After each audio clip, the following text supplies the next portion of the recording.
Hey guys, Adam here again with a video. I got my friend Rob with me, What's going on? uh, and we're gonna break down the round of eight top eight match between Venom and Captain Marvel from the Oklahoma Good versus Evil Regional. Uh, so right here to start out with, we got Sean Powell's Venom list. So Rob, if you were sitting down for you made the cut, you're sitting down for top eight. You're Robby in this instance, and they hand you this deck list. What are some quick things you would think the quick things you would read off this deck list, and things you would try to keep an eye out for when you're going into this match? I'm not gonna say it was like a standard because I don't want to throw shade on Sean because, Yeah, but all the mono Syndicate decks look pretty close. yeah, The one thing I would notice, and most of them are, is they're like character light. If you can just get the board versus those kind of decks, it seems hard for them to get it back. With stuff like Solo, Leader, Copycat, and Taskmaster all having 1 health, like I think the majority of his deck actually has 1 health. It's just how the Syndicate mono decks play. yeah. They have very strong twists, so he's gonna have to win combat through those. I mean, he has Stand Together, Fair and Balanced, Loyal, Mercs for Money. If I was looking at it from that standpoint, I'd say he doesn't have a lot of like shock, pain, and suffering. There's none of those, like no combat twists. Not So he really. knows his attacks are probably pretty safe. When I sit down in top eight, that's what I look for. I'm looking for like what do I have to play around when I'm making attacks and formations. 100% interactions, right? Yep. Yeah, and staying together is really the only thing you really got to think about when you're, making a play, starting up, getting ready to do something. And if they got it, they got it. If they don't, they don't, I guess. But like you said, 21. Yeah. Well, break the fourth wall is not really a plot twist. I kind of consider that in a mono underworld deck as another character. But I mean, 20 twists, that's a lot, So yeah. All right, see what Robbie's got here. Also, I think it's fair to note that he ends his curve on 4. So Mm-hmm. if you can kind of survive that initial onslaught and that initial push, specifically with the not finished yet and stuff, you got to like your chances then. So try to push the late game, right? All right. Yeah. So then Robbie got his Captain Marvel list. The first thing that strikes me of this one is no gunmen at all, and yeah, that's probably the first thing that strikes me. But go ahead. The gunmen are interesting, and it's interesting, and I don't want to knock on it, Yeah. because the gunmen are really good versus outriders, so it's a little surprising to me. But there's more than one way to skin a cat, and you can see it's because he's going for that. Like he needed the room for the end game. Like he chose the Mulder Scully FBI package, which is insane, by the way. If you've played any kind of photo, that package kind of fits into almost any deck. You slam Yeah. the Wild in, you play Scully and Mulder. Mulder beats all the end game. He had to plan for a non-photo matchups, and photo's end game is trash compared to illustrated. So Mhm. like Mulder to me does seem necessary in any field where illustrated might be majority of the room. But other than that, I mean, like he chose like Anya, Bruce Banner, all good cards. Iron Man. If you look, interestingly enough, he's just opting to not play a 5-drop, and that's just because the quality of the photo 5-drops Mhm. is Pretty stains. Yeah, and you gotta watch out when he's smart. farming up and he only leaves one guy down for that last one. Fredford works a Mm-hmm. +2/+2, and then Anya's an interesting choice over Sokovia Accords. I gotta say, uh, that was a surprising choice to me. But then again, it's a body that kind of Sokovia's. So, but just something to keep in mind, specific with Sean, who's going to be trying to put some counters on. That could be a card that comes down and wrecks you pretty good. All Yeah, right. that's All right. another one where like the 4-drop slot in photo is also incredibly Yeah. weak for especially the hero side. They don't have like Doctor Strange and like Okoye are all. Yeah. So I think I see what Anya play, but I could have been a Sokovia, I guess. But I like the body.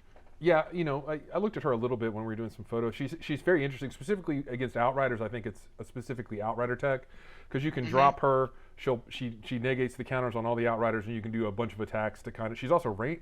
Is she ranged? No, it's the push one that's ranged, and you can make some good No, but her attacks. stats are pretty lined up pretty well for an outright matchup. I mean, it's like you can tell by the Ant-Mans and the Yondus that like he was like, I'm ready for this matchup. Like, let's Yeah. give it a shot. Yeah, Ant-Man in general is just bustedly good one drop, but Yeah, it's hard to argue there. I think the Gunman package, if you build photo decks, you'll know that 16 cards to start your list can be very cloggy, and sometimes it can hinder your matchup games. If you want to have this out to a certain matchup, you just can't always have it. he's got much better team attacks here, specifically ranged and flying team attacks later in the game Yeah. when he levels up. So that's I like that, Hmm. that kind of stuff. Well, we'll go back into it. I think also when you look at it, there's not much you can do about Venom's level up, right? If we go back and look at Sean's list, there's not much ways to play around Venom's level up. He's going to get the locations or the counter guys or the counter plot twists and level up, on the play on his turn kind of thing. There's not a lot you can do to play around that. If you're Sean looking at Captain Marvel, you got to remember, it's solo attacks on level 2. It's getting into range attacks on level 1 to get that XP. That's going to be an issue, and try to play around that a little bit maybe. Because how much of this game oftentimes is about leveling and preventing a level, just for a turn or so, can be huge. Yeah, I think a lot of it too is you got to realize when you're playing, like, I mean, obviously being in the world, you're playing the aggressor, but if you're looking at Robbie's list, like if I'm Sean, I'm seeing a grinder list of 3/6 drops, 6/7 drops, and I just know that if I get to the late game, I'm probably not winning.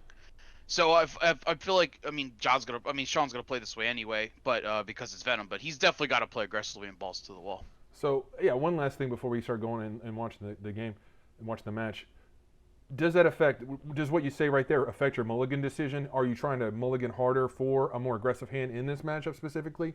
Can are you more likely to send one back and draw another 7 if it doesn't, really come out of the gates pretty hot? I mean, that's probably kind of his mulligan condition anyway, but like a not finished yet here almost seems like something you're going to have to draw. I think you would mulligan aggressively, but Venom can do that because he's so low to the ground that most hands are. That's the one cool part about stopping your curve at 4. Most of your hands won't be bricks, whereas like Robbie could mull into a hand of 4/7 drops or something out of the 6. But like I think I'm with you. I would be looking for like chimichangas, like some of the 1-ups that might be able to carry the win, because I feel like this matchup is definitely in favor of Captain Marvel, because of her life and the grinder status that she can do with last one. So I think you got to be on like a dark hold, like not finished yet kind of game if you're really trying to steal this, Yeah, dark hold is that would be the dark hold is a bomb, especially if you look at like Robbie's list where like he might not be able to clear it. There's not that much combat interaction in his deck. So Sean goes at his top seed, which means he should get choice. Yeah, so he'll get to be on the play there. I like that new rule change also. So let's see. I can't remember if they mulligan or not, but that's going to play a lot into here. There's some early. I just want to watch some of this early stuff because there's some early plays here in the first couple of turns that I think are pretty key. If we can get to them, looks like Sean's going to keep. I think Robbie's keeping Sean too. looks like he's a lot of gas for twist, so he's probably looking at an aggressive level turn here or hand. Yeah, I think he ends up playing. Yeah, when you're thinking Fisk solo, I mean, I don't think you can ship that hand. Right. At all ever, But this is like one of the places like we were talking about. I'm going to pause it just real quick for that.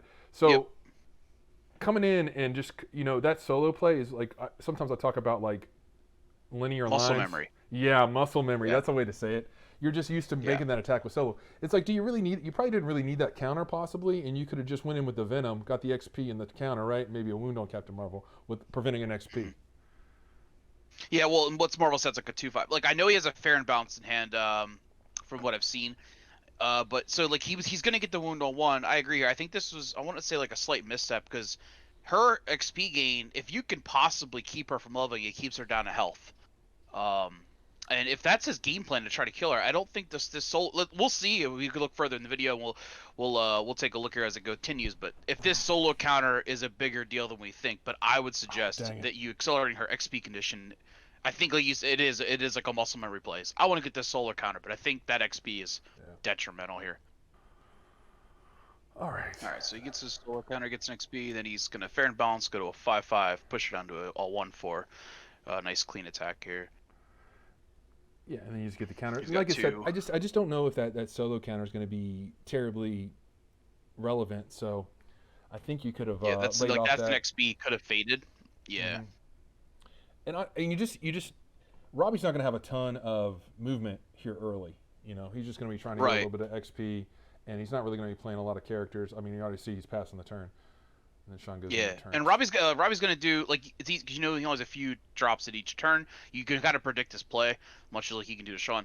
So he's gonna come in for range of the attack. He's gonna get the XP, so he's gonna tick 1 per turn. You can't control that. He's gonna get the 1 when you fight him. Can't control that. Yeah, I was very surprised by this pitch. Play the Wakanda, pitch the yellow, and then he names ranged here, I believe. He goes and gets a nullifier and names ranged, which is interesting. Play, and then puts it on the solo, which I think is good because it's behind the Venom and all, and Robbie's still leveled and range is key. But I was a little surprised by that play. I got to say, taking the nullifier that early, I would kind of think I would have held that in my back pocket for maybe if he gets to level 3 to stop that attack bouncing power. I mean, what do you Yeah. think, or if you're playing the nullifier in this matchup, like what do you think you're naming and calling in that regard? If it's not like Yeah, the win, they get the last wound win kind of thing. Yeah, I'm with you on that. There's two options. I think so. I see Sean's point of view, and I do like it. It is aggressive line. Again, the solo, it's another XP that he's given away. Yeah. We'll see. Now that's two that he did unnecessarily. We'll see if this matters. But if he calls an Hellfire and calls range, and Robby doesn't actually get it off the board, it stops Robby from crashing in for free XP. But see how he leveled here already? I mean, he could potentially not be leveled if there wasn't a solo attack here. Yeah, there's 2 solo attacks. Yeah. So I don't know. Like, it's hard to say what his 2-drop in hand was because that kind of matters. If he had no other play, the nullifier here is clean. Mm-hmm. But here he gets the trade, which means that the solo is just gonna fall. So if he didn't attack, I don't think he gets that trade.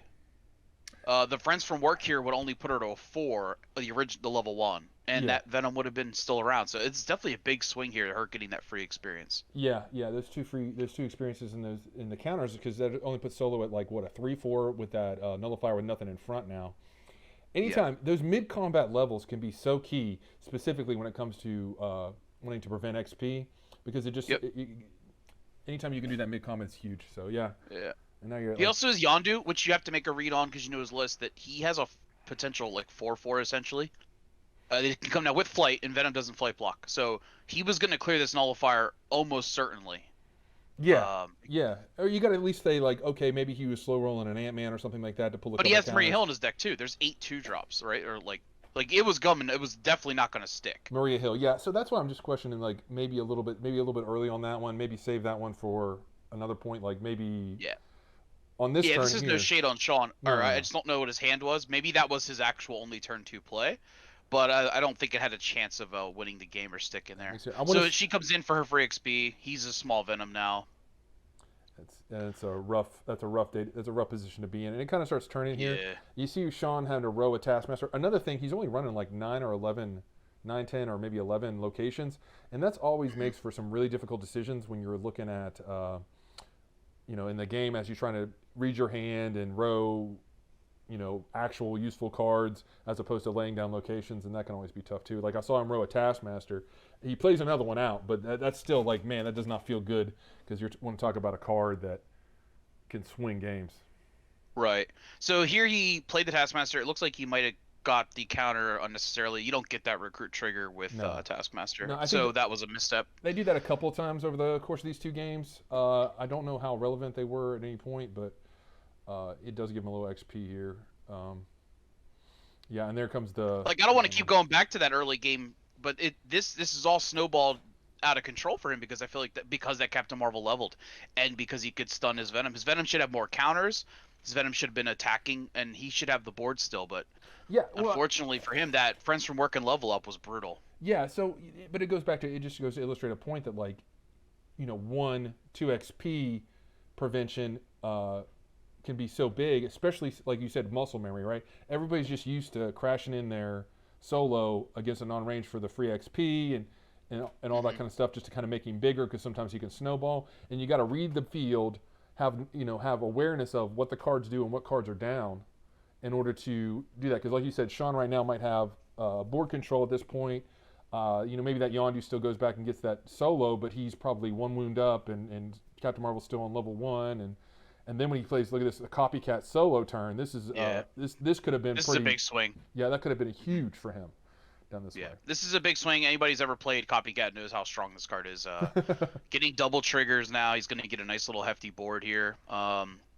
There's no way for him to play around the last one because he has to go through the flyer. Yeah, pretty much. He's just choosing where he wants his counters. This is one that came up in the stream, I remember, where he got a little greedy with the counters, maybe. Yeah, so it's like, why did you, when you'll note, it's the friend from work and then the last one is the issue. Mm-hmm. It's like, he didn't play around the last one, and that kind of blew him out because the Venom did not get 2 experience here. Yeah, it's like you want to swing in with the Venom there, getting 100%. up. Even if you take the wound, you need to get big. A lot of this might just be unfamiliar against Photo, because like the last one's not something that exists like in Photo, even remotely close. Like you never end your turn unexpectedly. No, that's a So, great point. When you're testing, you got to kind of test against both. And Robbie's been playing a ton of photo over the last several months. hmm Apparently, he's a big yeah, photo he's a homer. Photo frontrunner. Yeah. Yeah. So like, if you've only and it's hard. We're getting to a point now in the game where there's such a vast breadth of decks when you talk about these mixed formats of photo and illustrated that aren't limited. That it's tough to test against it all because none of us are pro gamers that get to play, Yeah. get the games that we'd like.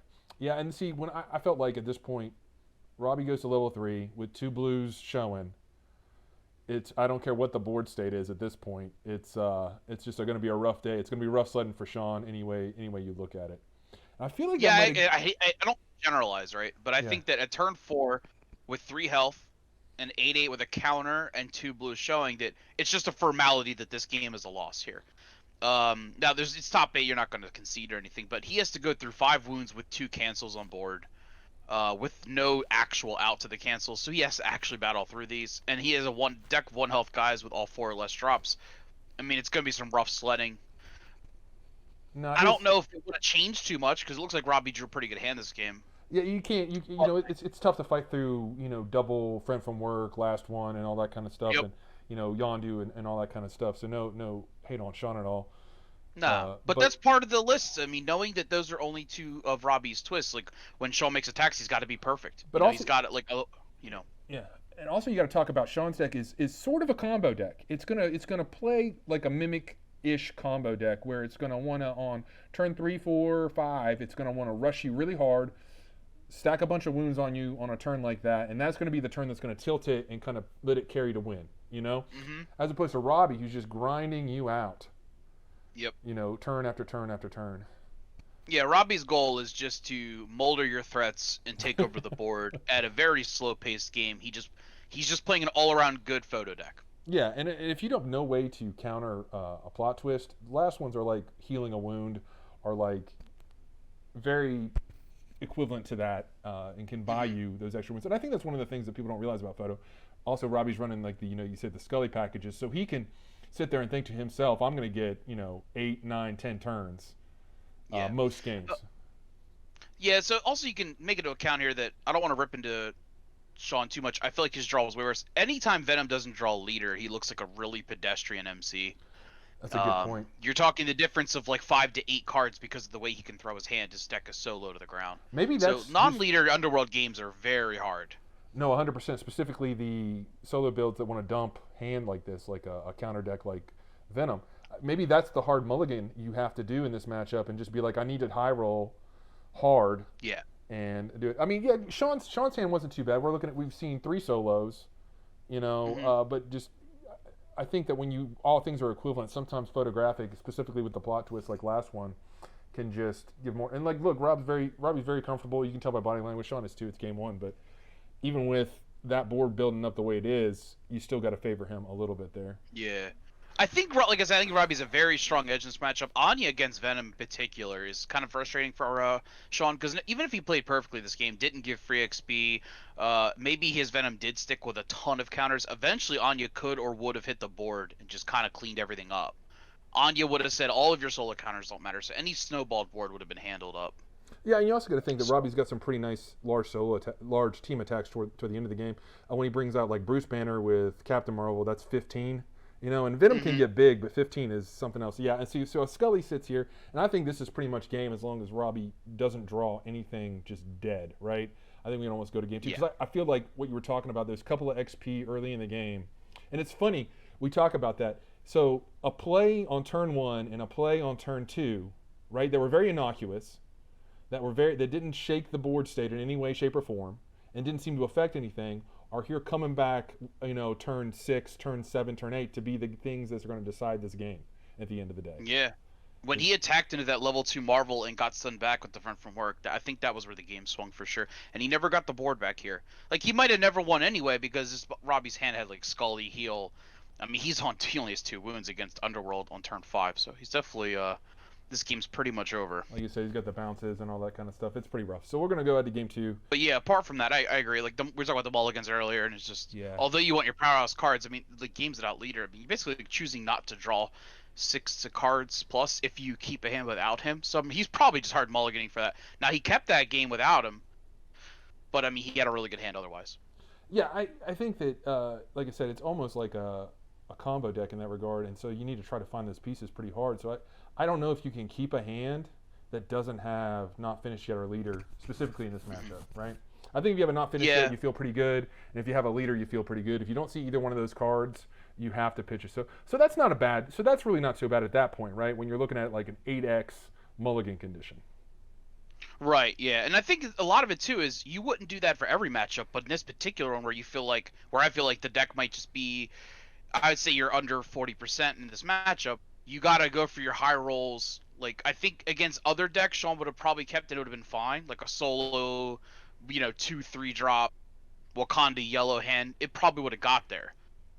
A solo snowballing game, but I think in this particular one where he's such a grinder and a hard to kill MC, you got to go for the leader drawing into not finished yet, for sure. But it's also a lot different when you're playing too, from playing the 100%, jitters and 100%. It's easy to analyze this now, having looked back at the game 3 or 4 times. Yes. But when you're playing in the moment, you got to make all these decisions in 5 minutes.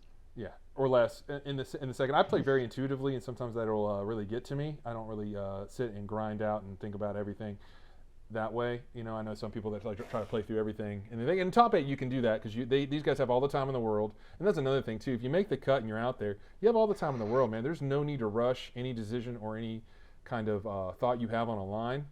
If you've never made it to a cut or made it into top 8, the first time you do, it is nerve-wracking. Because it's a completely different, just a little fair amount there. It's a completely different play experience than what you're normally used to because the room is quieter because not everybody's playing at the same time. Sometimes there's a judge sitting at your table with you, which is very different, and a lot of time there's a crowd of people around you watching your game, and that's just not something that happens during Swiss normally. Yep. Agreed. And it can't really. So this time he doesn't open solo, right? So this helps his opponent's XP game gets a lot worse. Unfortunately, in this matchup, he doesn't have range, and she does. So he's getting a free one every turn. It's a little frustrating for him. Yeah. Nothing you control there. You just gotta take the lick and keep rolling here. Let's see what he does on 2. Yeah. Well, double fist tower is a good way to go there. And now he has the leader. You probably think to yourself, he didn't have a solo turn 1, so he probably had yellow leader. So let's see if he tries now. Now here's a situation. I'm gonna pause it just for a second so we can talk about leader. Whenever you get leader out like this, I feel like you need to hold him until you can kind of do that go off situation where you drop the power ups, you pitch the yellow from hand, and then you draw up. If you play him a little early, like before you can kind of do that, you might lose some value because now your opponent knows there's a leader to play around. Yep. You're also to look at this on the same line of how he did the nullifier. His opponent's playing 8 2-drops to clear this leader if he doesn't have a power up. Yeah. So if he plays this and expects us to stick, he needs to have there's really nothing he could do to the Maria Hill, but the Yondu, if he has a power up, he could. We'll see what happens here. But I think the leader's definitely going to die. We'll see how much value he gets out of it. So he's got the power up here that protects him from Yondu. So really, only Maria Hill's going to clear this. He has a chance for it to roll. Yeah, and also he's got to think as he's going through these main phase power ups and some of this other stuff that Robby's showing one character. Yep. So he needs to keep that in mind because it comes back to bite him right now. So he goes in with leader. He leads with leader. Plays and goes Merc Mercs, with a mouth. And then it's last one. So any kind of situation where he could have drawn those cards at that point is over. Is over because I think he has. Yeah, I'm looking at his hand there a little bit. You kind of showed it. He had yellow in hand. I think he was getting ready to set up and drop another, plot twist or 2 and really kind of beat up. So now he's lost card advantage because that he lost 2 cards out with the leader and then the plot twists. And now he's down and now he's going to drop a Tony, over here we drop a Tony Stark and then he pops down an Iron Man. And now Robby's board's pretty big. What happened in the preceding time was that he played the Iron Man, went up front and got that leader, so Sean was in a bad way. That actually screwed that one up on the actual stream live. But yeah, so now we're on turn 3. He's playing a Taskmaster on the play here, but that turn yet again, we see a situation where he didn't play around that plot twist, and that might be the turning point of the game for this round. Now, it's a shame. Yeah, it is. It's not saying that Sean can't come back here, but I'm saying no. But on turn 2, that was so you could tell by the power up, that he was playing for the the draw. He had a yellow in hand too, so like you said, he would have drew even if he did it before the Mercs. I wouldn't say it was definitely a misstep not playing around the card that ends your turn, but he could have drew. He was looking at the draw 5 instead of the draw 4, and I think the draw 4 is good enough. I don't even know if you power up the leader there because I feel like if he clears it, you can just play it the following turn. Like sometimes it's better to draw a little less if you can re-leader. Yeah. And I know this only from playing a ton of leader decks, but they're very strong, and sometimes it's actually not right to throw them. Yeah. And you see this game completely swung off that play. Especially, in Venom, it's tough because okay, so if you're talking about the difference between a loyal Venom versus a loyal Deadpool, right? A loyal Deadpool is less bursty. It's less about exploding on a Or single grindy. turn. Yeah, it can go late. A loyal Venom, like you wanna, I think maybe that might be the right line there, is to explode to try to get more counters to level up and have the 10-10 Venom, the 11-11 Venom on turn 2, to just use that to kind of carry you out, especially knowing Robby's list that he's not going to get an Anya till turn 5.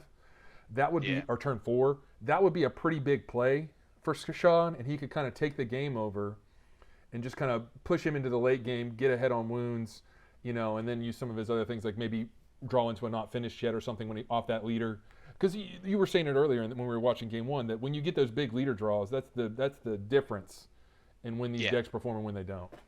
So this is now 2 games in a row where he's playing like fair Venom, and that's just I don't think the MC holds enough weight to play fair. So the big also Robby, shout outs to Robby here. He did open the 2-drop Iron Man ramp into 4. I mean on 2. So it's not. I mean that's really brutal because there's a chance that leader didn't die, and that definitely threw everything out the window. Then he drew a genius draw off of it, and then now it's finally dead. The Taskmaster cleaned it up. Again, they got a free counter without the Yondu being played correctly, but nobody caught it. No harm, no foul. Yeah, and yet again, it's still the great Ant-Man, the one drop of note in this format, other than Frohickey. But that brings me to another point that we like to talk about when we talk about tournament stuff, as they're kind of cleaning up and doing some other things. Listen, if you're going to win an event, as somebody who's won an event before, Rob, luck has a little bit to do with it. Yeah.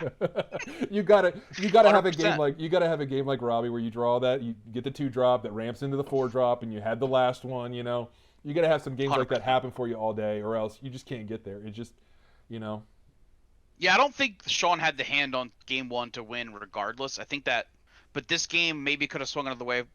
But Robby did high roll the Iron Man. I mean, this might have been a loss no matter how Sean plays. There's no knock on Sean's player. It's a lot different when you're in the room. I mean, he came in as a top seed. He was definitely the most successful player in Swiss with his Venom deck. 100%, yeah. And if he sees 4 or 5 more cards on turn 2, who knows what happens? You know what I mean? As he's drawing these cards now, as he's going to go through this whole thing. Now, this game isn't over by any stretch. He has, he's Captain Marvel's still level 2. He's leveled now. He's battling. Let's see if he can. He gets up there big, 9-9. That's huge. Yep, it's a big boy. Copycat is a clean swing on the Maria Hill. We'll see if maybe a Friends from Work comes out. No, she just dies. And then he's got a clean swing into her. I will say, for one thing, when you start talking, and then, come on, double last one, that's just rough. It's brutal. For anybody. I mean, that buys him a whole turn, which means more XP, which means more life. So that card is essentially like a heal +1. Yeah. And I will say this, other than maybe those, that leader attack and then those solo attacks, which are almost like automatic, kind of like you said, muscle memory attacks. Sean's doing fine with his team attacks. There's nothing wrong with the way he's pacing the game and trying to keep Robby's board from getting any kind of board at all. Right. We've seen this game has been very seesaw. Even though that we're like, I think Robby's leading here and there. It's that, Sean will get a board, wipe Rob's. Robby will get a board, wipe Sean. And it's feeling... It's looking pretty close regardless, even though those little incremental plays make such a big difference. In my opinion, like Sean not seeing another 4 or 5 cards on turn 2, that's just the... Yeah, not a big deal. I mean, this is brutal. He had the last one just set up for the Scully free heal without him having the location even up, so he might have not had to heal. So, I mean, he's at this point now starting over from scratch on turn 5, and this is the turning point where I'm like, you're out of board here. He has no wounds on his Captain Marvel, who's definitely hitting level 3 now. Yeah. And this is just going to be a formality of grinding Sean out. The Underworld decks do not have a way to stick board very well. They don't. And Photo, that's one thing they're weak on, is fighting for board. So this matchup just might be, if they played this 10 games, I mean, Sean might only win 2. It might be that bad of a matchup. Yeah, I could definitely see that. And then yet again, we were like we're kind of getting on Sean a little bit about some of those early lines, some of those early plays in the game. But then it's what Robby with, like you said, setting up the last one into the Scully play. Robby with double last one this game. Robby with, Tony Stark into Iron Man.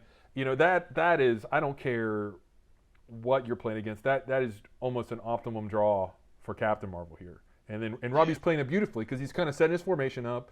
He's playing into the last ones, and he's played these cards enough at a high enough level. He doesn't really, and that was the thing I noticed. Like I played Robby at Vegas, and I think that was one of the first times he'd ever really been in tournaments. He doesn't make any big mistakes at all. He's not making. Yeah, he plays tight. Yeah, he doesn't make the XP mistake. He doesn't make the misrecruit. He doesn't. And I'm not trying to. People make those mistakes, and those mistakes are big, and he doesn't make any of those big mistakes at all ever. Right. I'd say the matchup is second, and the player skill would probably be first.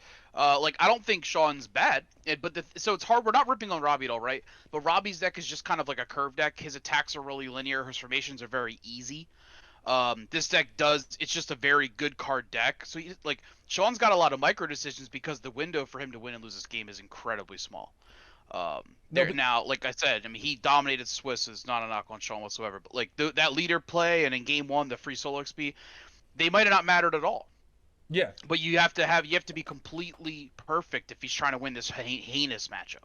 Yeah, and honestly, when you start talking about good card decks, linear decisions, those are great things. Like if you're a type player and then you're playing a deck that runs like that, it's just going to lead to smoother play throughout the day and consistent play throughout the day. Because like you said, Sean's making micro decisions from what he's rowing, that's not a location, to trying to optimize, a leader draw. Is it 3 cards versus 4 cards? Do I attack this guy first? And all that kind of stuff, as opposed to, like you said, Robby just kind of curving out and swinging in and, bouncing attacks, this, that, and the other kind of deal. Yeah. I mean, he got their Groot out of the way. That was really sweet. He had the mercs for the money with Massacre. I feel like, but when he had to make the attack into Marvel and trade and she didn't, it's just it feels so bad. I mean, this Marvel now is she's a full 8 health or 7 health. And then the Bruce is going to come down. This is just really hard for him. That's a lot of health. Sean's sitting there on 4 wounds, and the fact that Captain Marvel is completely clean right now. Just clean, level 3. It's a rough day. There's not a lot coming back from that. Like you said, Venom can snowball, but he has to snowball early, as opposed to Captain Marvel that's just going to grind you down. I watched Robby play her in the Quarantine Cup. He was playing the Gunman version, which was a bit more high rolly. Like it wanted to get a big heavy gunman hand, dump it at you, and then go from there. This one's much more just like consistent turn right curve stuff. Just setting himself up with plot twists and playing tight. Yep, I like it. I like it. There's strengths and weaknesses to both. So here the friend from work is just going to blow him out again for a one-sided stun. The MODOK on 4 has no chance of surviving. MODOK was an interesting card choice, I got to say. I love the card. Mental Calculations is an underrated ability, but like you said, those one life situations. Like one of the cards that I used to run in Loyal Venom in order to try to get those procs for. Now this is when we start seeing some real snowballing, because now Bruce Banner is going to get the free activations from with Iron Man play. It's just brutalizing now. But I used to run Ajax because he kind of in a way pseudo had multiple health at 3, so he could attack somebody, stun them, come back face up with the tough and the pain tolerance, and still allow you to activate not finished yet, or just kind of give you that almost illusion of having more health. Because like you said, it's a huge problem for them. Because when you look at their multiple health characters, it's like Carnage at 1, and I mean, I can't think of the other ones until you get to Massacre at 4. Yeah, I mean, I will say the MODOKs would be like the flex spot if you're going to edit Sean's list or whatever. We were playing Slapstick to create some kind of value. A couple copies of Slapstick just to have a replayable 2-drop in a deck that gasses itself out was really nice in our mono Underworld decks. But it could have been anything. It doesn't really. You could debate that for hours. So I mean, he just chose MODOK. It is what it is. It didn't come into play the game, so it's not a big deal. I don't think Slapstick was going to save either one of these games. So no. And then there's the Anya finally. Not hugely. Now Robby's just kind of going wide. Because which is smart. If you ever played against leader decks, you definitely need to aggressively get your hand lower, because you're letting them get back into the game if you open yourself up to a leader play. And as you can see, that Robby's just like, nah, we're just gonna throw cards in the field here. That's game. And that was a clean 2-0. I don't feel like was any like the micro decisions change a little bit, but I feel like Robbie's gonna win those games. For the most part, like we looked at all the cards and we looked at the hands. I think you're right. Like if everybody played optimally or whatever you want to say it. But you're right. Leader play is something that's very interesting because it's a very good card that can do a lot for you because card advantage and drawing cards is so important. But sometimes when you're playing against leader, not so much when we're playing for leader, we talked about that. When you're playing with leader, we talked about that a little bit. But like when you're playing against leader, sometimes you have to make devalued plays in order to devalue the leader. So, you know, go wide when you normally hold something back. Maybe play a plot twist when you normally wouldn't play a plot twist. Power up a guy when you normally wouldn't power up a guy to try to devalue that leader because honestly, if you lose one card maybe or so and devalue their leader some, it really makes him just kind of a 2/4 ranged guy that's not doing much, you know. Yeah, and it's like it goes like you said earlier about the luck variance here. It's like that it's getting paired to that in the top eight. It just I mean it's so unfortunate for Sean because your pairings in top eight are probably the biggest. When you're talking about like tournament luck, that's the biggest variable. Your matchups in the top, they're completely. What initiative did you get? Are you the higher seed? Did you go first? Like essentially, that's I mean it's huge. And that matchup was changed. It's just like how John, who had the, which we might eventually see. We'll see the Mimic deck Yeah. that was firing off Green Goblin to have Mad Hydra, he pairing into Invisible Woman, the deck that can hide support characters. Yeah. I mean, that's just like that ended his day, and it was a complete variance call in terms of the breakers and the top eight, and it could have completely swung who won this tournament. You know what I mean? So top eight variance is a real thing. 100%, yeah.